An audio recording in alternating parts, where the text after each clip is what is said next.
Alright, so find the exact radian measures. If we're in degrees, we have to switch that to radians. So since it's degrees on top, to get to the degrees to cancel, I put that on the bottom. So that's 180 degrees for the bottom, pi on top. So that's why it's pi over 180 for all of these. Pi over 180, pi over 180. So the degrees cancel, the zeros cancel, and you simplify that, which I would just do math frac on your calculator. Type in 150 divided by 180 math frac, and it'll simplify to 5/6. Negative 60, the zeros cancel. Whoops. Got negative 5 over 3. Let's see here. This is all going backwards. Here we go. Those would cancel, giving you negative 60 over 180.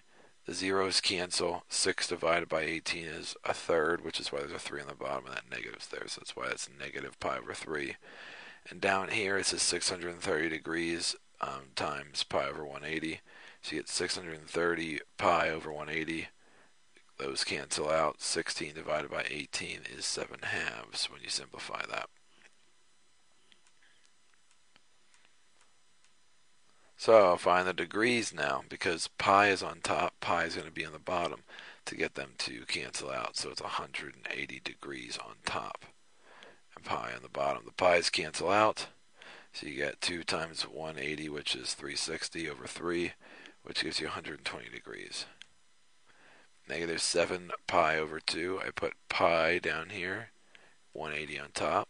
The pi's cancel out.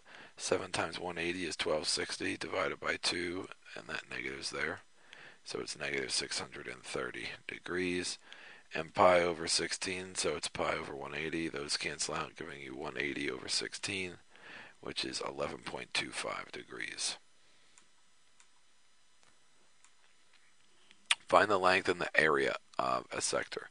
Well, so first you need to remember that theta is radians. Whenever you see this, we're talking about like a radian, and I need to find the radius, okay, as well to solve this problem. So first of all, I need to change this into radians because it's in degrees. So the degrees cancel, and the zeros cancel, and nothing else simplifies. So this is actually 5 pi over 18. Since this is the diameter, just cut it in half. So it's actually, the radius is 8. So for the formula, I needed radians, and I need the radius. So there we have them. The formula for length is the radius times the theta. So it's 8 times 5 pi over 8. So it's actually 40 pi over 18, which is 20 pi over 9.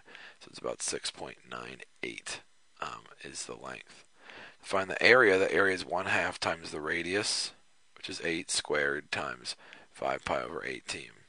Well, 8 squared is 64. 64 divided by 2 is 32. 32 times 5. What do we end up with there? 32 times 5 is 160, but 160 divided by 18, we can simplify to 80 over 9 pi, which is roughly 27.93. I know I did those last ones quick. You have to remember the formulas in order to do those problems correctly.